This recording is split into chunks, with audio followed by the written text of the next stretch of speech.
नमस्कार। मैं डॉक्टर गजानन चारण, राजकीय महाविद्यालय सुजानगढ़, हिंदी साहित्य की इस कक्षा में आपका स्वागत, अभिनंदन। आज हम हिंदी साहित्य के प्रथम प्रश्न पत्र में विद्यापति, मैथिल कोकिल के नाम से प्रसिद्ध उस रचनाकार की कुछ रचनाएं जो अर्धनारीश्वर वंदना से आपके पाठ्यक्रम में लगाए हैं, उसका अध्ययन करेंगे। पहले विद्यापति के विषय में कुछ जानकारी। विद्यापति भारतीय साहित्य की भक्ति परंपरा के प्रमुख स्तंभों में से एक और मैथिली के सर्वोपरि कवि के रूप में जाने जाते हैं। इनके काव्य में मध्यकालीन मैथिली भाषा के स्वरूप के दर्शन किए जा सकते हैं। इन्हें वैष्णव और शैव भक्ति के सेतु के रूप में भी स्वीकार किया जाता है, यानी वैष्णव और शैव दोनों के बीच में झगड़ा रहा है, लेकिन जैसे तुलसी ने समन्वय स्थापित करना अपना एक कर्म समझा, उसी तरह से विद्यापति के यहाँ भी वैष्णव और शैव के बीच में सेतु का काम विद्यापति करते हैं, दोनों के बीच में समन्वय स्थापित करने का काम करते हैं। मिथिला के लोगों को देशिल बयना सब जन मिठा का सूत्र देकर, यानी कि देशी भाषा है वो सबसे मीठी है, ये सूत्र विद्यापति ने दिया, अपनी भाषा से प्रेम करने का सूत्र दिया। इन्होंने उत्तरी बिहार में लोक भाषा की जन चेतना को जीवित करने का महती प्रयास किया। इनका संस्कृत, प्राकृत, अपभ्रंश एवं मातृभाषा मैथिली पर समान अधिकार था। विद्यापति की रचनाएं संस्कृत, अवहट्ट और मैथिली तीनों भाषाओं में मिलती हैं। प्रमुख रचनाएं महाकवि विद्यापति संस्कृत, अवहट्ट, मैथिली आदि अनेक भाषाओं के प्रकांड पंडित थे। शास्त्र और लोक दोनों ही संसार में उनका असाधारण अधिकार था।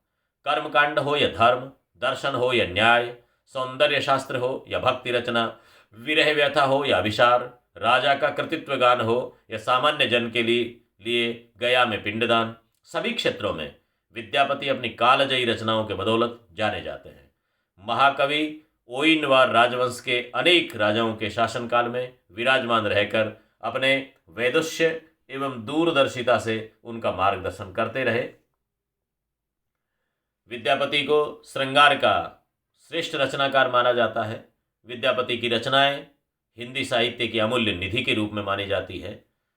उनकी कुछ रचनाएं आपके पाठ्यक्रम में लगाई गई हैं, जो अर्धनारीश्वर वंदना है, राधा वंदना है, कुछ भगवान कृष्ण के रूप सौंदर्य को लेकर के पद है।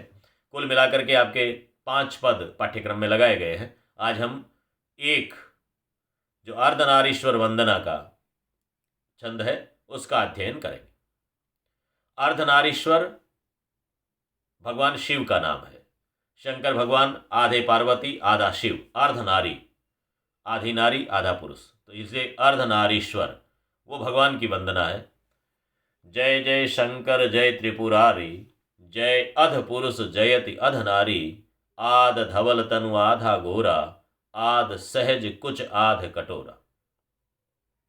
जय जय शंकर जय त्रिपुरारी, हे शंकर हे शिव तुम्हारी जय हो, हे त्रिपुरारी तुम्हारी जय हो। जय अध पुरुष जयति अध नारी, हे आधे पुरुष तुम्हारी जय हो, हे आधी नारी तुम्हारी जय हो। भगवान शिव में आधी पार्वती है, आधे शंकर है, इसलिए जय अध पुरुष, हे आधे पुरुष, जयति अध नारी, आधी नारी तुम्हारी जय हो। आध धवल तनु आधा गोरा, आध सहज कुछ आध कटोरा। आध धवल तनु आधा गोरा, आध है तो सफेद रंग का, आधा गोरे रंग का। कैसे? सफेद यानी भभूति लगाई हुई है, भगवान शिव तो भभूति रमाते हैं, तो भभूति का रंग नजर आता है। और पार्वती गोरी है, इसलिए पार्वती वाला जो हिस्सा है वो गौरा नजर आता है। आध धवल तनु आधा गोरा, आधा तो वो भभूति लगा हुआ, भभूति रमा हुआ धोले सफेद रंग नजर आता है, आधा गौर वर्ण की जो पार्वती का रंग है। आध सहज कुछ आध कटोरा, जो स्तन है आधे भगवान शिव के नजर आते हैं, एक तो वो शिव का सहज है, और आध कटोरा और आधे पार्वती के हैं कटोरे नुमा, वो स्तन उस रूप में नजर आते हैं। आध हडमाल आध गजमोती, आधे में हडमाल है, हडमाल मन हड्डियों की माला यानी मुंडमाल, भगवान शिव मुंड की माला धारण करते हैं। आध हडमाल, आध गजमोती, आधे में गजमोतियां, गजमोतियों का हार, गजमुक्ताओं का हार पार्वती के गले में। आध चानन सोह आध बबूती, चानन माने चंदन, आधे शरीर पे तो चंदन का लेप है, यानी पार्वती का शरीर है वहां चंदन का लेप है। और आध वभूति, वभूति माने बभूति, भस्म, भगवान शिव के तो भस्म रमाई हुई है, तो आधे में भभूति है। आध चेतन मत आधा भोरा, पार्वती है वो चेतनमती के है, आधा भोरा भगवान शिव तो भोले भंडारी है। आध चेतनमती, आधा तो चेतनमती वाला, आधा भोरा। आध पटोर आध मुंज डोरा, आधे में पटोल, ऊपर का अधोवस्त्र जो औरतें धारण करती है, जिसको ओढ़नी कह दें, पट कह दें, दुपट्टा कह दें, पटोर वो पटोला। आध पटोर, आधा तो वस्त्र है, आध मुंज डोरा, और आधे में यज्ञोपवीत है, जनेऊ धारण किया हुआ है भगवान शिव के। मुंज डोरा, मूंज की जनेऊ, भगवान शिव के। हनुमान जी के भी मूंज जनेऊ, मूंज की जनेऊ है। उसी तरह भगवान शंकर के भी मूंज की जनेऊ है, मूंज का यज्ञोपवीत है।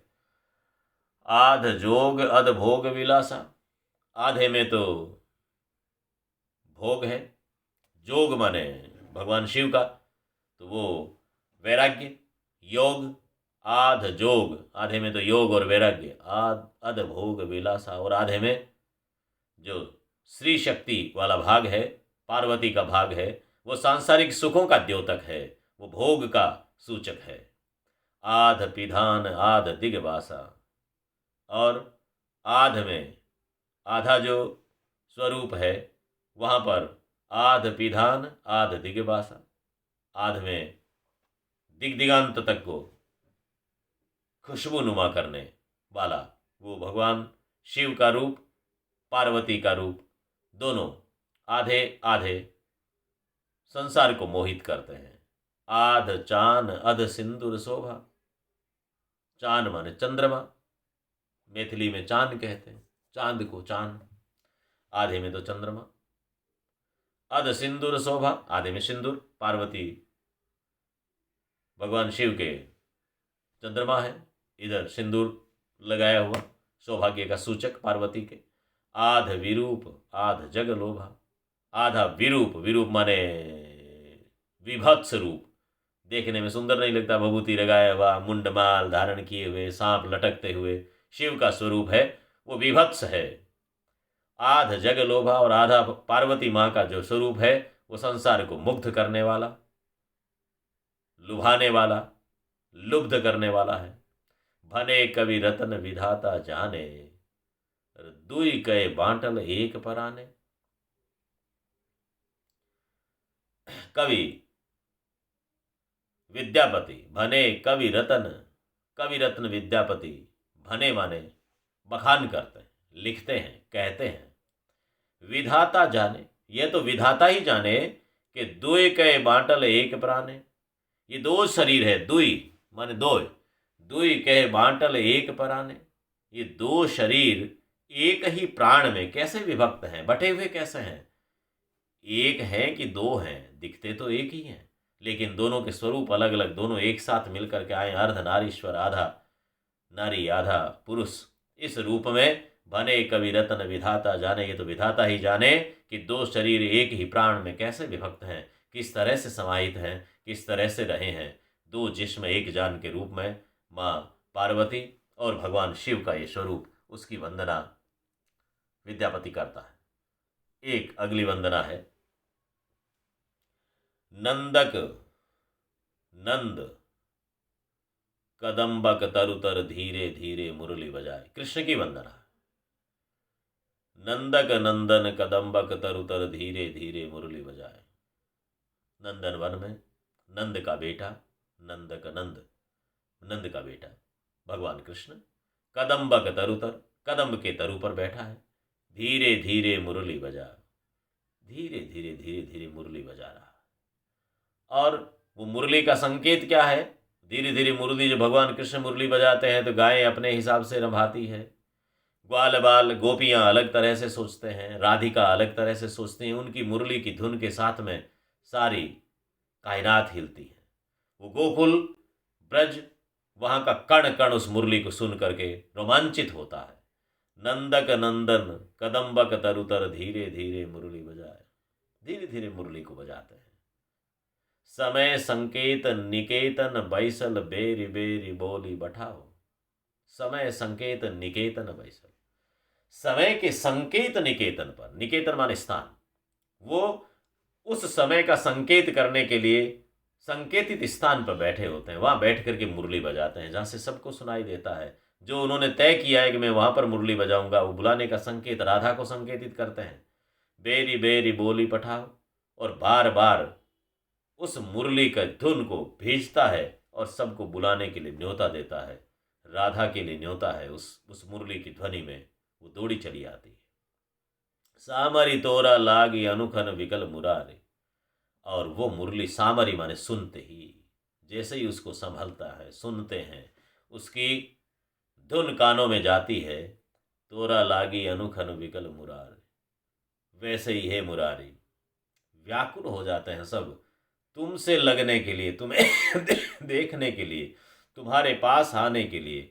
उस मुरली की धुन में, उस मुरली की ध्वनि में, उसके नाद में ऐसा कुछ आकर्षण है कि जो सामरी, सामरी माने जो संभलता है, संभालता है, उसको सुनता है, वो सुनने वाला व्याकुल हो जाता है तुमसे मिलने के लिए। हे मुरारी, जमुना का तीर उपवन उद्वेगल फिर ततहि निहार, और वो सारे यमुना के तीर पर, उपवन में, उद्वेगल उसके आसपास में, फिर ततहि निहार, घूम घूम करके तुम्हें निहारने लगते हैं, तुम्हें देखने लगते हैं। और कृष्ण कदम के तरु पर बैठे बैठे मुरली बजाते हैं, बांसुरी बजाते हैं। गोरस बेचय अबहित जाइत जन जन पूछ बनवारे, गौरस दूध दही गाय से बनने वाला, गौरस बेचय अबहित जाइत, बाल बाल जो दूध दही घी मक्खन छाछ बेचने वाले लोग, जन जन पूछ बनवारे, वो सारे के सारे बनमाली को पूछते हैं, कृष्ण की तरफ देखते हैं, सारे यहाँ भाग करके आ जाते हैं। हे बनवाली, हे कृष्ण, तुम्हारी मुरली धीरे धीरे बजती है, सब तुम्हारी उसी की चर्चा करते हैं, तुम्हारे पास आ जाते हैं।